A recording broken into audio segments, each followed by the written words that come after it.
Begin Within Ministries proudly presents Sofa Sundays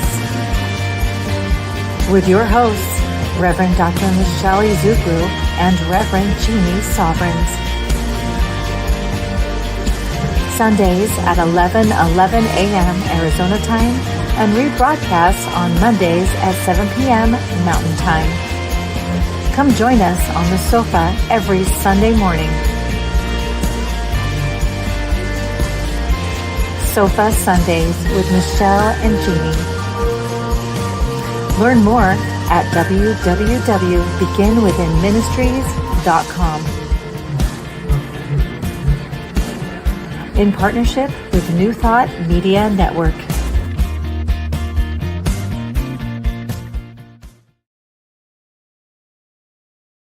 Good morning, everyone, and welcome to Sofa Sundays. It's a beautiful, super hot day here in Phoenix, Arizona, for those of you that don't live here. But we are still here streaming live from the Unleash Your Life Studios, which is a home of Reverend Dr. Michelle Whittington's classes and practice. And if you don't know about her, I can't imagine that you don't, but in case you don't, you can check everything out that she's got going on at unleashyourlife.us. So I highly recommend taking her classes, reading her books. She's one of Jeannie and my our biggest mentor, someone that has mentored us from the beginning and a dear, dear friend today. So highly recommend everything that she has going on, and she so graciously lends this space to our ministry in support of us. So we love you, Michelle, and I have got some fun people in the house. We're excited to get started today. We're missing our Rev Jeannie today. We did have a guest on the sofa, and there's one of those situations that come up in life that we'd rather be on the sofa, but it takes us away from that moment. So I'm here, and I'm very well supported by my friends here today. And so we are excited to get started on our topic this morning, which is my thoughts and actions are liberated from fear. And I think that's a very appropriate topic for today and any day, really, especially since this is the month, the theme being all about our freedom. I think there was another word involved there. Let me double check. Yeah, and independence and freedom is the theme this month. So it's a perfect topic. So have I missed anything? Am I good on all the stuff? Yep. I'm good. All right, then let's just pray in and let's get to it, because this is one of those times where I actually wrote I had a lot of thoughts about this one, which I was like, look at me being Jeannie. Look at me being Rev Jeannie today. So, all right, I'm going to ding this for myself. And with that, let's take a deep breath this morning. And we're coming into this present moment. So we're shaking off, we're letting go of anything that's happened this morning before this time together that might still be running through our minds and keeping us there. We're just gonna let it go. We can pick it back up later, but for right now, we want to be present here together. So we're shaking that off now. We're also releasing anything we know we have to do, all that to-do list stuff, anything we're thinking about coming after our time together. We're also just going to put that to the side just for a little bit of time. We are taking this time for ourselves this morning, for our spiritual practice, for our connections with each other, just to be here now. And in this present moment, in this now moment, we recognize God. We recognize that there is only God, that divine energy, that unimaginable power, that infinite source. And as we sit here for a moment, I invite you to let run through your mind all that God is, all the ways that you can think of that God is. I tend to see flowers and the ocean and sand on my feet and hugs from those I love, smiles. So take a moment and let all of that God is everything. Let it run through your mind for a moment, the greatness.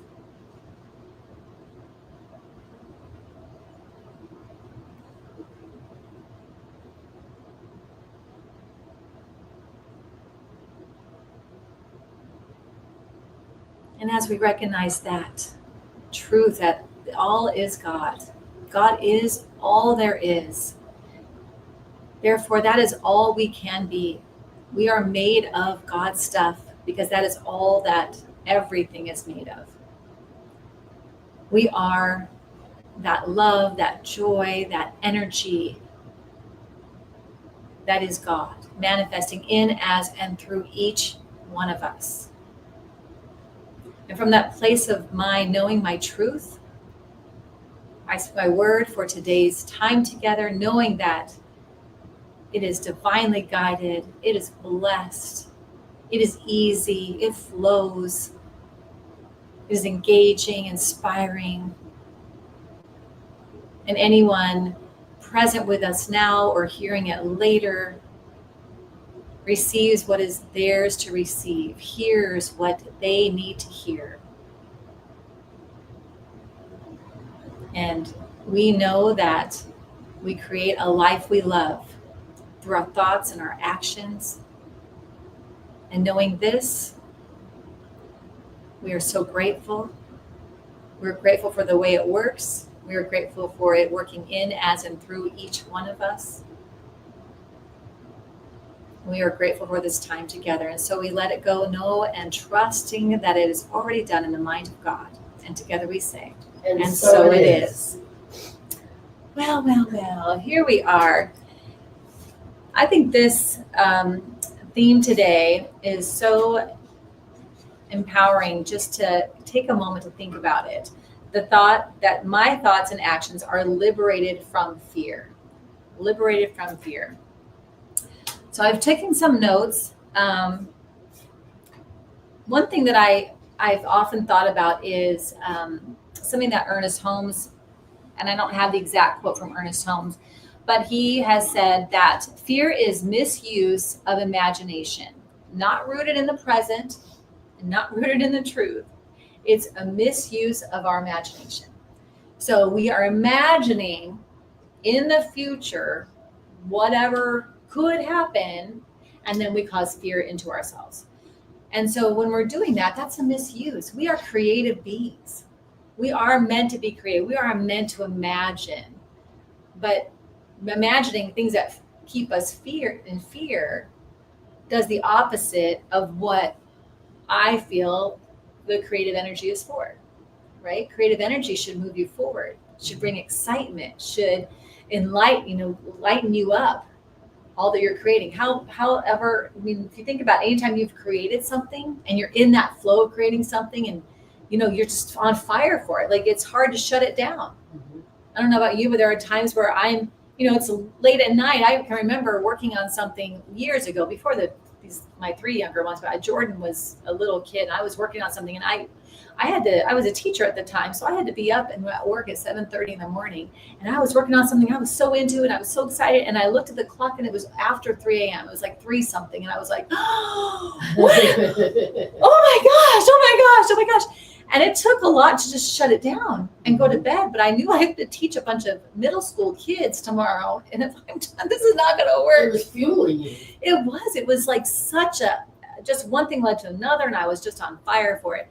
So to me, that's what our creative powers are for, to be feeling in that way, not using it to push us down and to make us, unable to move, to paralyze us, to keep us small. I can't imagine that's the purpose of it. But as we know that there's two sides to everything that we do, right? There's love and fear. There's, the creative energy that takes us this way, and then the creative energy that can take us that way. So which one are you choosing to be using at the time?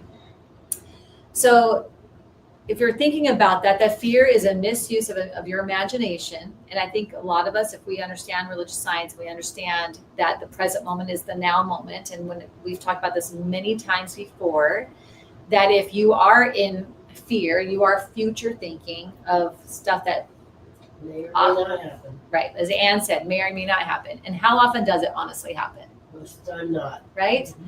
Yeah. And I remember Reverend Dr. Michelle Whittington saying one time that when she was going through a very scary moment in her life, that she did feel afraid. she was crying, all those emotions like, oh, what am I going to do when this happens? And then it occurred to her, well, wait a minute. I'll have plenty of time to feel that way when and if the thing happens. Why am I torturing myself with it now? You know, I don't know why we do that. It's like, it hasn't even occurred yet. We don't know for sure if it's going to occur, even if it all is lining up and we can kind of predict, well, probably it's going to happen. But why are we torturing ourselves with it now? Why aren't we? Well, right now, though, I'm safe. I'm good. Everything's here. I don't know why we do that. We're kind of funny that way, right? We're kind It's fear. It's the power of the fear. And one of the things that, thought precedes form, which means that our thinking comes first. The way we're thinking, we are creative beings. So whatever we're thinking about, whatever that dominant thinking is, we're creating that out there in the world. We have that superpower, right? And sometimes we'll use that in reverse. We'll say, well, I do anyway. I'll say, well, I don't like what's going on, or maybe I've gotten myself in a tizzy about something. And as soon as I can get my mind back in control, so I'm not spinning, I go, what have I been thinking about that's causing this to happen? My thinking, if I believe that it's my thoughts creating my reality, then what am I doing with my thoughts? Oftentimes we're just not being intentional. We're not paying attention to what we're doing up here, and we're just in the weeds of what's happening out here, instead of saying, well, let me be intentional with what I'm thinking, and then I'm creating what I want. Instead, go ahead, Ann, can you get that mic for Ann, baby? Finish your thought. Instead, I am, out here in the weeds, reacting to everything going on, and not realizing that it's coming from my thinking, Well, let's see if I know how to do this. Yeah, am I just turning it on? Oh, thank you. Go ahead, Ann. Yay, thank you, True. I guess the trick, as you're talking about, those feelings coming up or whatever, and asking, what's in my mind that's creating this. The trick is that balance between blaming yourself, like, well, what did you do to create this? Yes. Is different than recognizing there's some thoughts going on that are producing something I don't want, but so I could re-choose or refocus, but it's so easy, especially the way that some people approach asking that, well, what the hell were you thinking? Right. That brought that about, and that's not useful at all. But it's definitely useful to take a look at, so I had this fear in my head, and that's what was driving my thinking, and I can disconnect from that.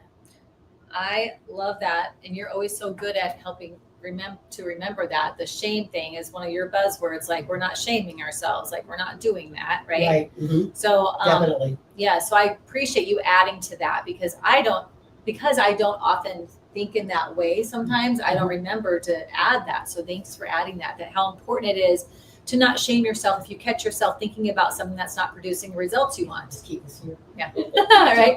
Yeah, right. It's so important to not do that, because what's that doing? That's keeping you in the very behavior that you're already trying to get out of. Yeah. You have to give yourself so much grace. Mm-hmm. We are having a human experience, and I don't know that this human experience is always full of bliss and fun and whatever. Like, it can be difficult, and we're navigating it as best we can. So the moment that you recognize, hey, I forgot I'm a creative being and my thoughts are creating this. Okay, let me back it up and figure out, what am I doing in here that's causing out here? What am I doing? There's no shame in that. There's no beat yourself up for that. As soon as you recognize it, go deal with it. Mm-hmm. That's really it. And that's what I do to myself. I'm never like, oh my gosh, you're so stupid. Why? I know that those thoughts don't come to me. But I am grateful that I have recognized, oh my goodness, what are you doing? What have I been thinking about? I'm grateful for that. Go ahead. It also reminds me of that aspect lost my train of thought for a second. That it's not just about blaming, but operating on speculation. So I have this fear, right, that's driving my thinking.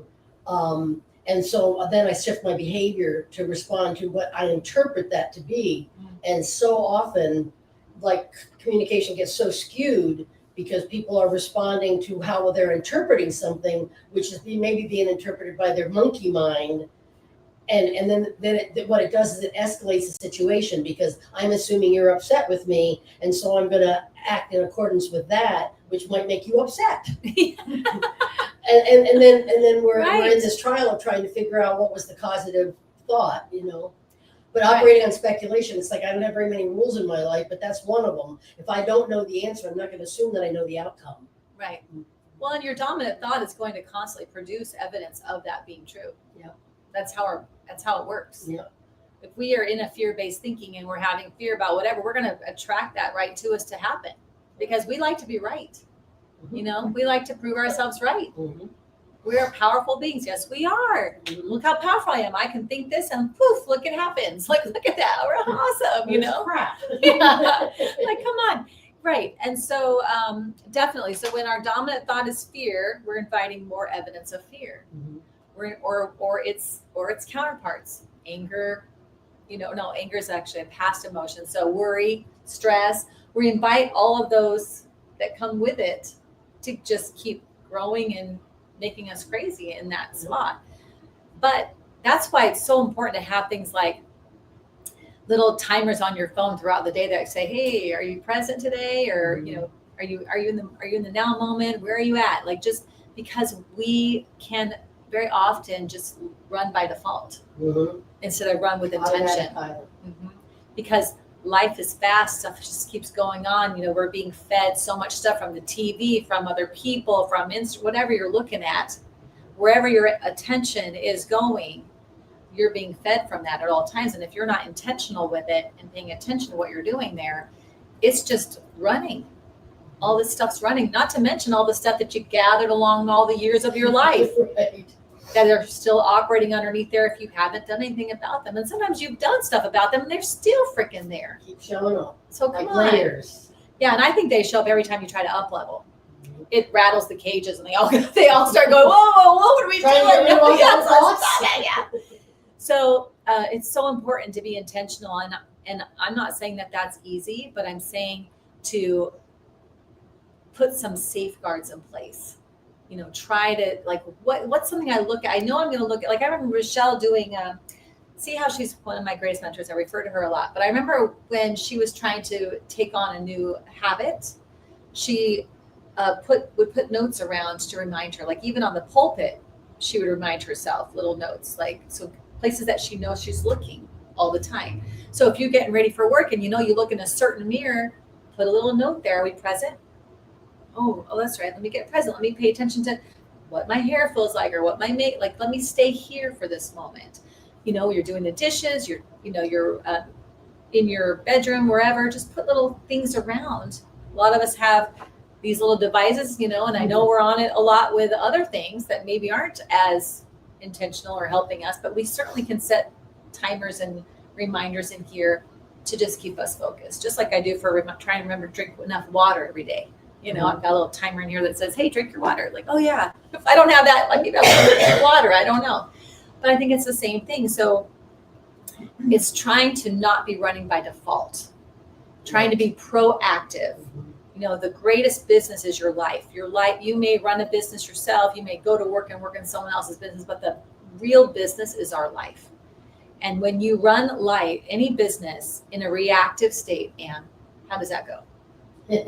Yeah. Right? No, it doesn't go. It doesn't work very well at all. Usually the business owner is overwhelmed, frustrated, stressed out, burnt out, all the things, because that doesn't work very well. But when you lead ahead of time, when you know what would I want to create I would love in my life? What does that look like? What's that vision? And then what are my goals and how do I get there? And I'm going to put things in place that help me along. I'm just not going to bounce around at everybody else's whim, the news, my friends, my whatever, and bounce all around and just hope it gets there and then react to every little thing. I want to be, proactive. It's my life, my business, mine. So it's trying to set those little tips and tools or the little tools in place to help us to keep on the right track, because it's so easy to forget and live by default. So easy to do that. We all, I don't know anybody that doesn't do that from time to time. And I wrote down here that fear thrives in action, hesitation, and spiritual amnesia. Mhm. Almost every time that you're sitting in fear, you have forgotten your truth, 100%. Because if you were sitting in your truth, what we all right now in this moment, we all know what the truth is, right? That God is all there is, and therefore I'm God's stuff, walking around as me, as you, right? We all know this right now. But what happens if something awful happens? Where do you go with that? Do you go, oh, well, God's got my back in this too? Or how could this happen to me in this whole, like, where do we go? Not that we don't rightly have those emotions. I'm not talking about emotions. I'm talking about where are we going? Are we in fear? Are we trusting? What are we leaning on? What truth are we believing now? Like ground of being. Yeah, I'm talking about that. We're going to have those emotions. That's fine. I'm talking about way deeper than that.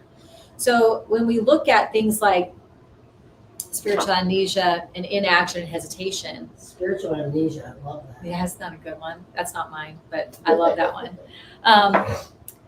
I've talked about this before, but I think it's so important to get back to that present moment because that's the truth. What's actually happening right now is the truth. What we're thinking of in the future, that's not the truth. That has not come to pass, and it could come to pass in so many infinite possibilities. In fact, you could be on course for it to happen the very way you're thinking, and then you could just shift your thinking, and you could be on course for a whole nother way. You are maneuvering stuff. There's infinite possibilities, infinite realities that are happening at the same time, which makes my head hurt, but I believe that's true. So if you can, at some point, recognize, I'm having fear. Oh my gosh, what does that mean to me? It means I'm having spiritual amnesia. Then what's my spiritual? Then I need to get present and get back to my truth. And then it's very simple from there. As soon as you can get present, it's what's actually happening. What is actually happening right now? Okay, here's what's actually happening right now. Okay, all right, I'm sitting here, I'm on the sofa, I'm having a conversation, I'm doing this, I'm okay right now. And I think, all right, what do I want the outcome to be? What do I want to happen? Oh, okay, so I want this to happen. Okay, then what's my next move from here to get there?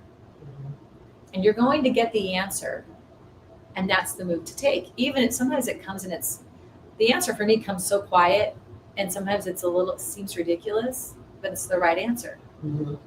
Especially, it's the right answer if it comes and it's quiet, and then your head dumps all of the data and information and why can't it do that? Don't go there. And all this stuff just dumps there. That's the right answer. That wouldn't respond so frantically to keep you from doing it. And I lost my train of thought. Something that you said made me say this. And so we come back to the present. Oh no, I lost my thought on that. Mind. Shoot, I forgot. I was talking about operating with speculation.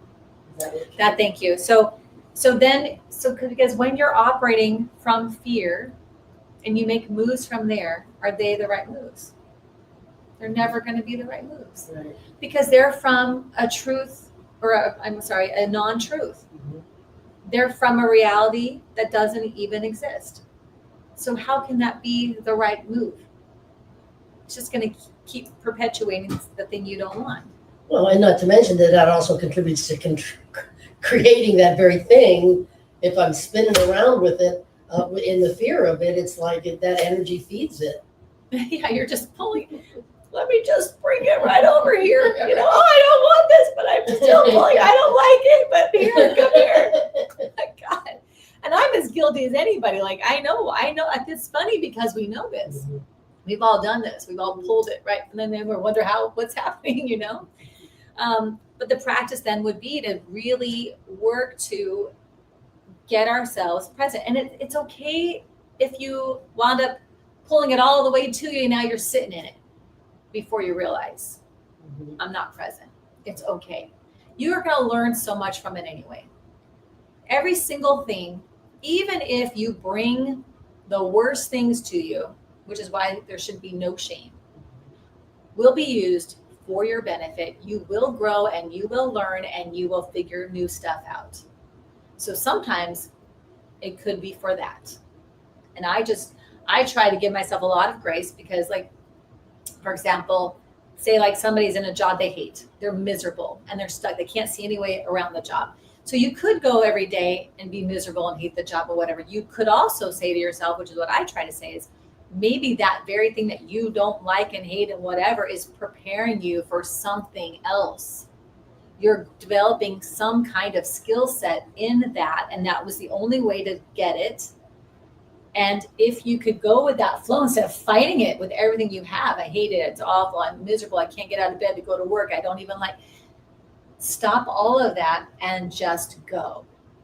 Go in the power of your truth of who and whose you are and show up in that space. It will, first of all, that whole experience will change.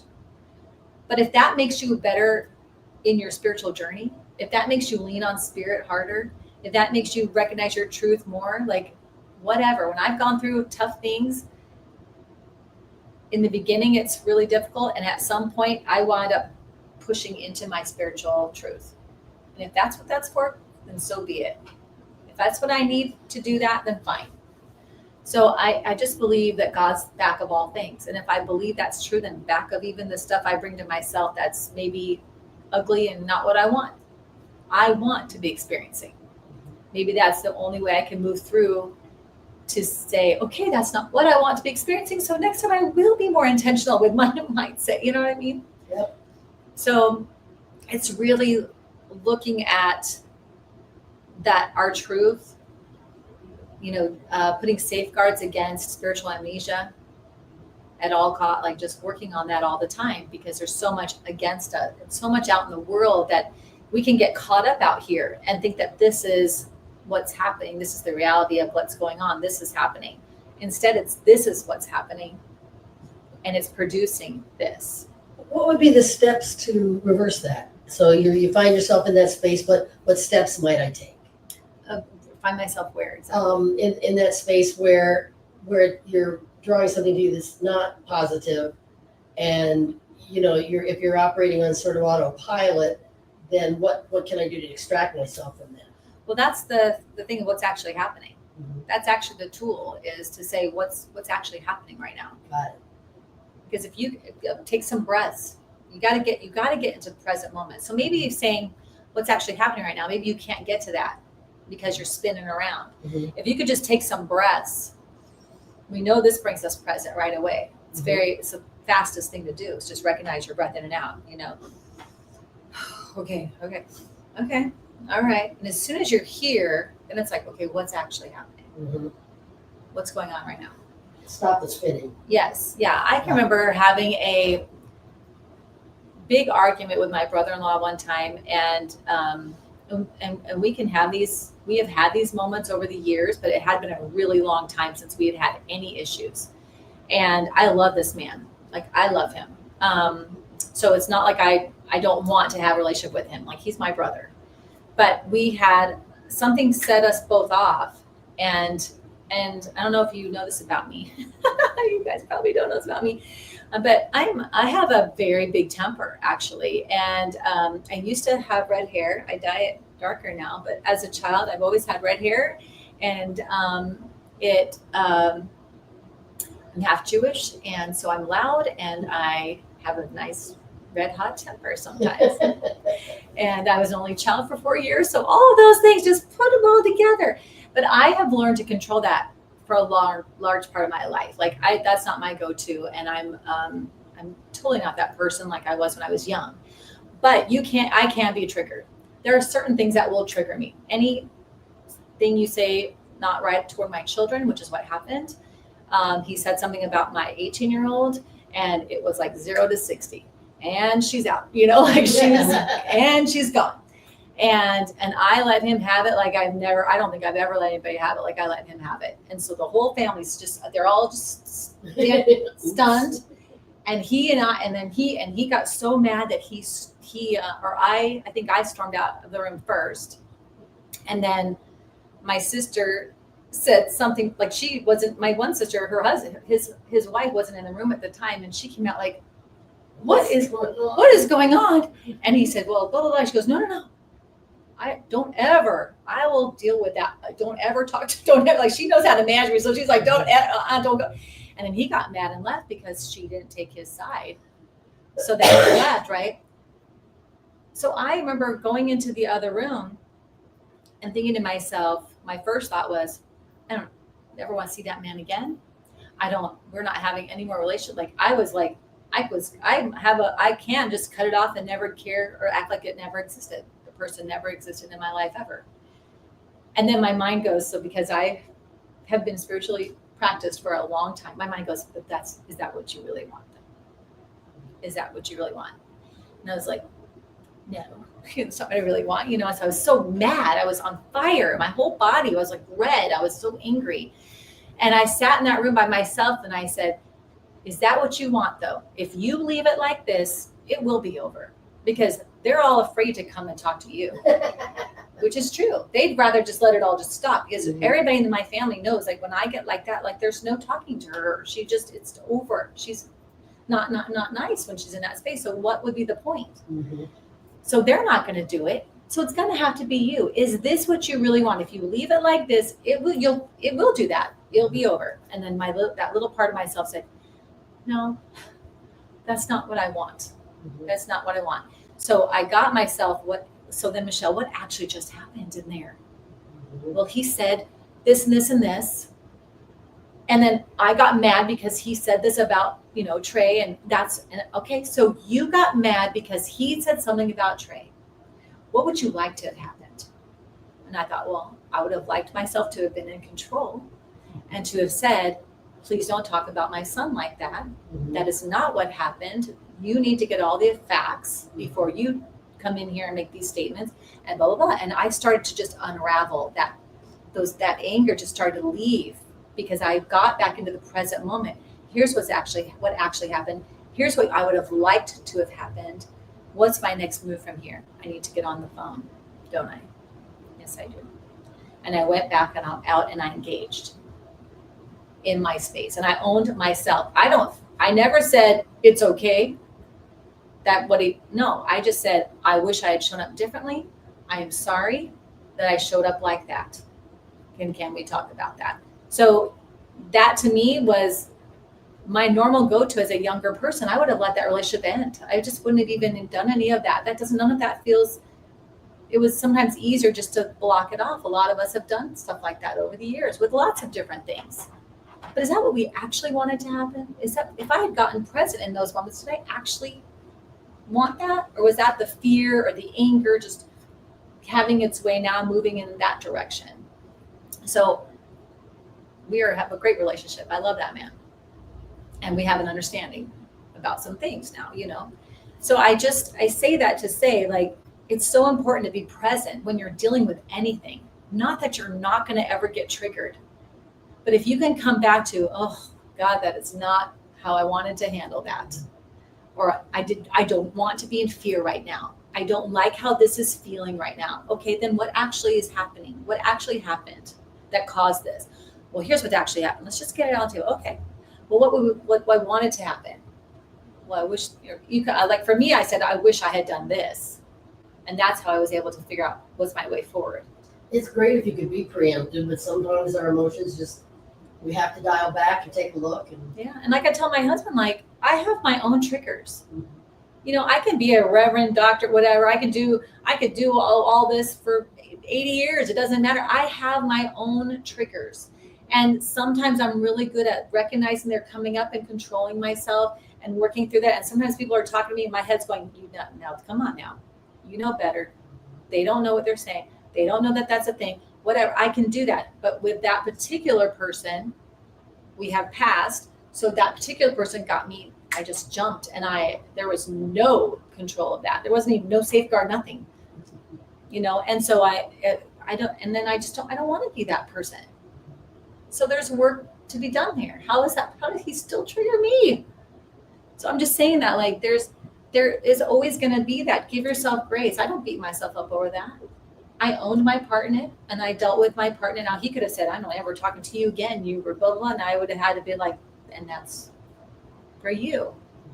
But I took my ownership. And as soon as I took my ownership, everybody else melted too. Like, nobody wanted it to go like that. Nobody wants the ugly stuff. So I just feel like that's a big tool. It's not always going to be a go-to. Sometimes we get triggered and we just have to be I love when you always remind, like, don't shame yourself. This is all everyone's first time doing this. We're all learning ourselves and everyone else and how it all works all at the same time. It's a lot. So, yeah, that's what else do I want to say here? See, this is such a good topic because there's so much in the world right now that can bring a lot of fear, and everybody's edgy. There's so much. We could just sit in that all day and then try to interact with each other, and we're already in this place, and then we're trying to. That's really hard. Well, sometimes a lot of times fear is in not knowing. I have a colleague whose daughter took a blood test the other day, and the results came back that she might have leukemia. Oh, no. So of course she went into panic mode, and I didn't know what to say to her. And I had to say, you don't know yet. Let's wait till the results. But then I looked at my own self. I've never been told that. That would freak me out too. Right. But I tend to compartmentalize and do this, not disruptive behavior, but do something like overeat, be a workaholic, compartmentalize. And I think that's what she did. She had to compartmentalize and say, I just got to go in and face my work and not think about it. And then although they haven't talked to the doctor yet, her sister works for a doctor back east, and her sister showed the results to that doctor, and he doesn't think it's leukemia. So now she's hanging her hat on that. So it's still speculation, but she feels a lot better now that it might not be leukemia. Right. But there are certain fears, like if somebody told me I might have leukemia, it would be really hard for me to not worry about that for a while until I actually got the absolute results. And then I'd probably have to go to 9 doctors to have it confirmed over and over and over. Right. But my go-to, I realize with fear, is to compartmentalize, overeat, focus on overwork, focus on something other than that, which is not the way it should be done, but that's my go-to. Right. That's what you're doing. Yeah. That's your response to fear. Right. And for me, if I would get a diagnosis like that, I think I would probably be in full-on meditate, like constant reset, trying to reset myself constantly, because you would have that worry coming in, and I don't want to attract that to me. You know what I mean? That because of my practice and what I believe in, I'm like, I don't want to give any power to that at all. I don't want to do any of that. I want to do the opposite of that. So I think I would immediately just start probably eating, like I would just do things opposite, because that's how my brain works, that's exactly my go-to. It's like, I don't want to give any energy. And sometimes my husband will say, well, it's still happening, Michelle. We still have to look. I'm like, but I'm not helping it. Mm-hmm. I'm not going to help whoever, blow up whoever. I'm not doing that. Instead, I'm going to pray for love, or I'm going to pray that's my power. That's all I can do. I can't be over there, or I'm not in the government. I can't control who does what, but I can use my superpowers for good. I can't do that. That's all I can. That's what I can do. All I can do. That's what I can do. And that's pretty damn powerful. Or I can add to the collective of this ugliness. Mm-hmm. And then I'm just making that more powerful. I don't want to do that. I'm not saying that would be my immediate go-to. I'm sure there would be an initial worry, fear. I've got all these kids. I've got a husband. I've got responsibility. I'm sure I would do that first. And then I'd be like, stop it, knock it off, take some breath, get into your space. Like I would have to constantly work on myself to stay out of that, because that's a heavy one. That's a strong pull. It would be very difficult. I think it would be very difficult for me to go in that direction. I would probably be worried sick too if it was my child. Yes, it was your baby. Worry me sick. If my cats are I told my cats are sick, I worry sick. Yeah. So I would really have to work on that. Yeah. Constantly, every single minute. Every single minute, I would too, and I would be in what Michelle said. Like, it's not happened yet. Be in here, be here, be here. Like, stay Gets present. right back to being in the now. Is it? Yeah. I would ask myself. So, is that happening right now? Okay, it's not happening right now. It might not happen. Right. What can I do to make it not happen? There it is. There it is. And then whatever you have to I'm telling you, for me, maybe not you. Like my brother-in-law Nathan, the one I was just talking about, he's a pastor too. And I've told you guys before how when God talks to him, he hears it plain as day. But he's practiced for a long time, like 20 years. When I hear it, when God does that to me, it's still really quiet, So sometimes I'm like, I don't know what you said. Can you say it? Well, what's that? I don't know. Because I'll overthink it. Like my brain will kick in, and now I'm overthinking. But if the instructions, please. I know, could I get a little more? But if you could just get quiet and then find out what's my next move and just do those little tiny moves. That's all we can do sometimes, is to keep resetting ourselves and reset. Because our imagination, we are creative beings. And yes, we can imagine the best and the worst. We're so good at it. Yep. So, I mean, yeah. So I think that's so important. It's the thoughts, and our thoughts and actions this is what I wrote. Thoughts and actions are tools from spirit used with intention. Right? Don't use them by default, because man, that's like, you wouldn't take a chainsaw and just go whipping it around. That's exactly the picture I Did you? Yeah, like, whoa, let's run. Whoa, no, the door. Oh my God, sorry, Michelle. You know, we wouldn't intention. When I use my chainsaw at the house, like, I mean, I'm serious about that thing. That thing's like, I gotta cut a tree down. I'm like, oh, okay, all right, I got, like, hold it out here, like as if it's gonna jump and hit me by itself. It's not, but it, you know, you're scared. It's like, ah. So it's like that to me. I don't think we realize how powerful our thoughts and our actions are. The thoughts come first. We are so much more powerful than we realize and we give ourselves credit for. And I think if we really recognize that, we would definitely do everything with intention. We wouldn't leave a single breath to default. But then again, I don't know. It's a lot going on out here in this world, right? Okay. So let's see. Oh, I love this. You are not powerless in the face of fear. You are powerful in the face of truth. Got it. So you're not powerless in the face of fear. It sure feels like that. But you are not powerless. You are powerful in the face of truth, though. That is where you feel that, and then you can move from there. Move from your truth.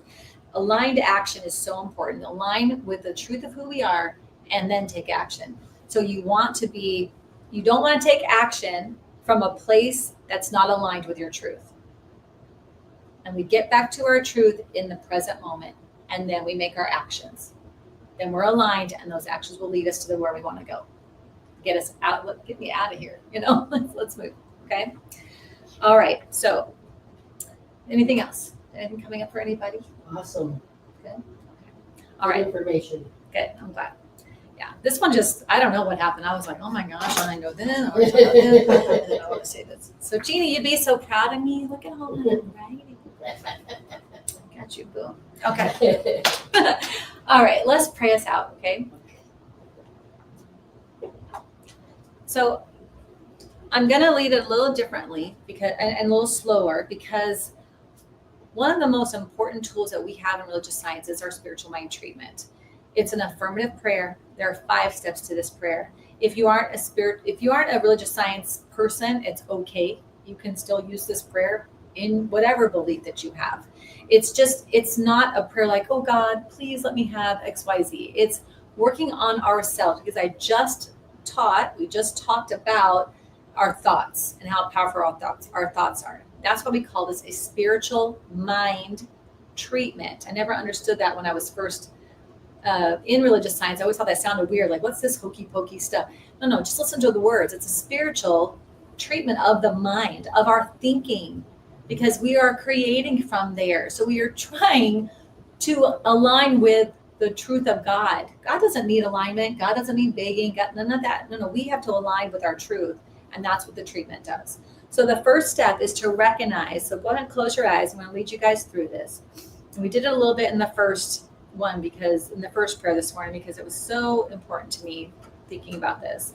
Recognizing that God is all. God is all there is. So take a moment and relish in that. When you kind of go through this step, you should get kind of high on this. You should feel big and feel excited, recognizing the power that is God, the energy that is God, all that is God. Let that run through your mind. Everything you can think of, that is God. And breathe deep when you're doing that.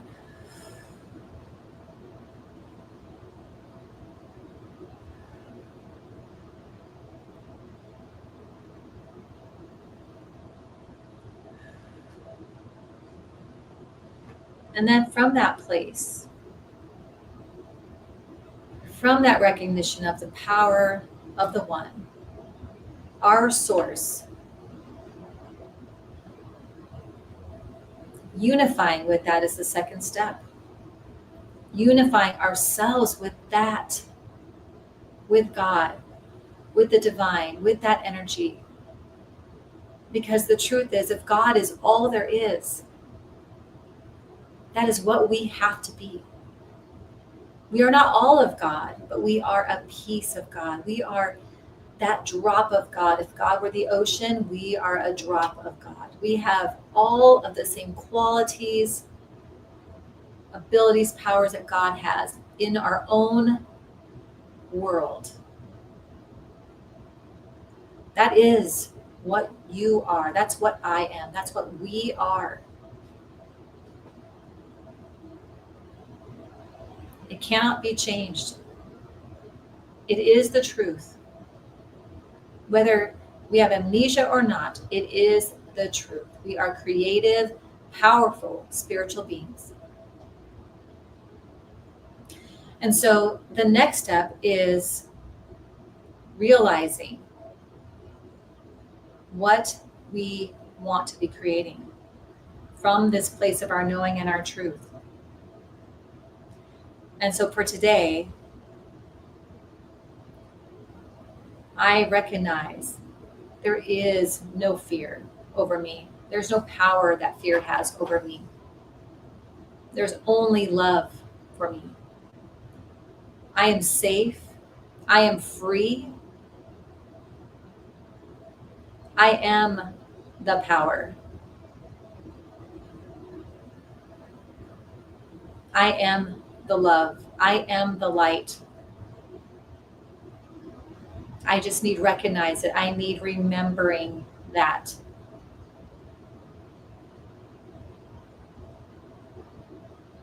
I need to see in those moments the light glowing out of my body. I need to allow myself to feel my truth. I need to allow myself to come into the present moment and feel the truth of who and whose I am.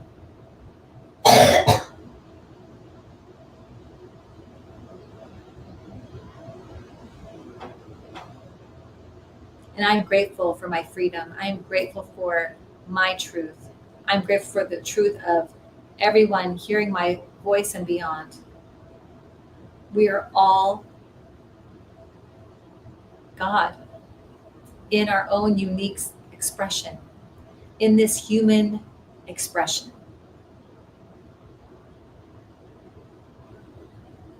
Like Reverend Jeannie says, we like to give God a good time.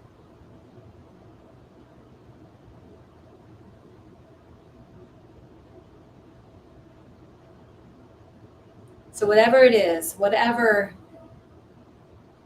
comes across your mind right now, if there's any part in your body that has fear,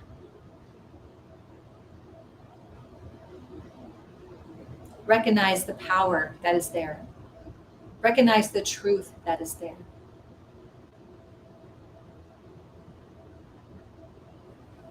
See it dissolve and disappear.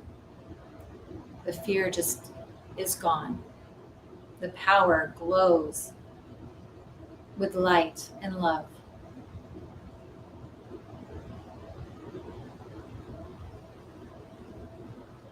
And I also am feeling called to say, if there's any part of your body or of anyone's body that comes to your mind right now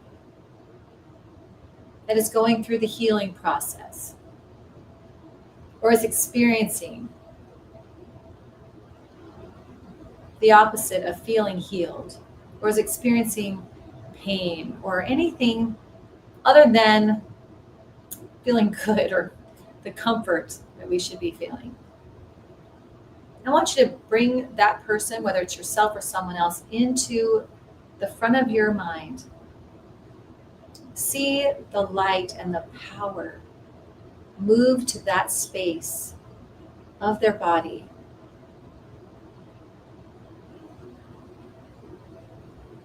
See it radiant. See it perfect. See it whole and complete. See see it glow with the energy of God.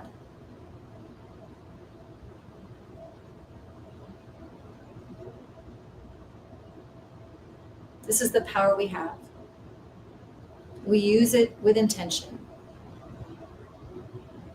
We are powerful beyond measure and we can focus that power to bring the good we want to see, to create the life we love.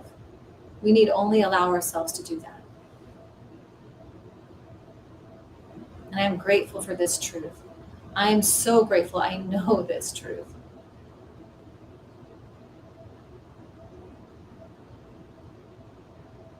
And so I let it go. And together we say, And so it is. All right. How can we support you? Why, thank you. Did you have a hand up to say something too, or you were going to do that too? Yeah. I was just going to comment. I used to love Lonnie's version, his shorthand of spiritual mind. I can't remember exactly what he used for realization, but it was like, God is, I am, this is what's so, thanks a lot, peace out. Yeah, peace out. Right. Oh, I kind of just got into the prayer. I didn't even say the other parts, but yes, you definitely, it's God is all there is. And then you unify with that. The second step is you're unifying that. So you recognize that if God is all there is, and that's what I'm made of.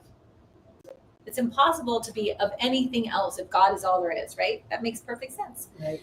And then once you get to that place, you should feel pretty high as a kite before you get to step 3. That's the whole goal, is you're building up your power resources. You're like getting yourself all aligned.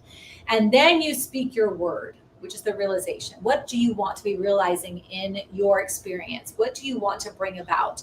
That's what you then put there from your place of power, from knowing that your truth is that you are a spiritual being having a human experience. That's why you do those first 2 steps, so that you can speak your word about what you want to realize with that power. And then you're grateful because it's already done. You know, as soon as you say it's already done, and then you let it go. So those are the steps. Yeah, and the peace out, that works too. We like the peace out. We love you, Lonnie. We're always thinking about you.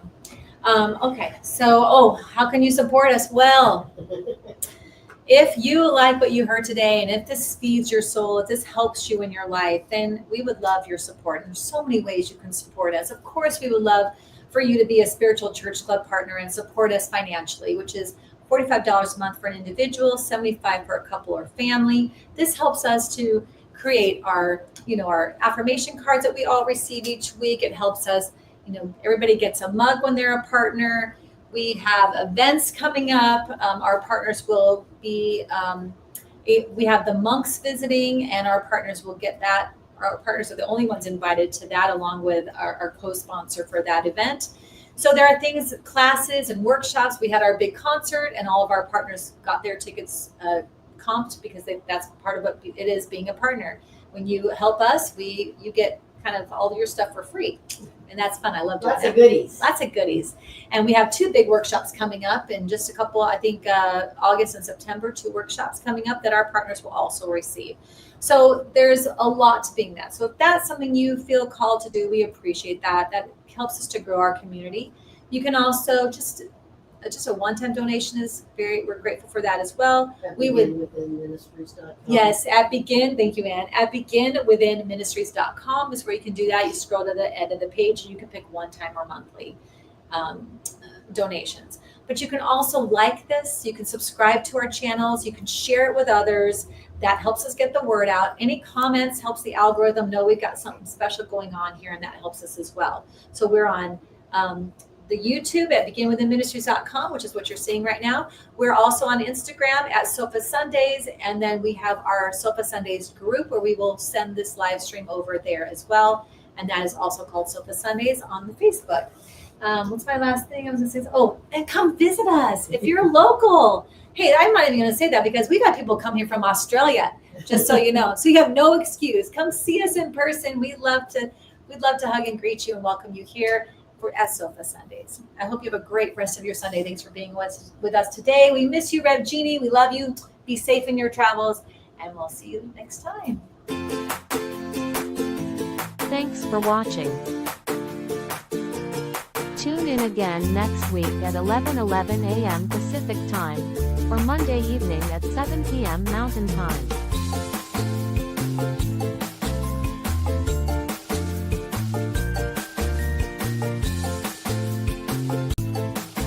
partnership with New Thought Media Network.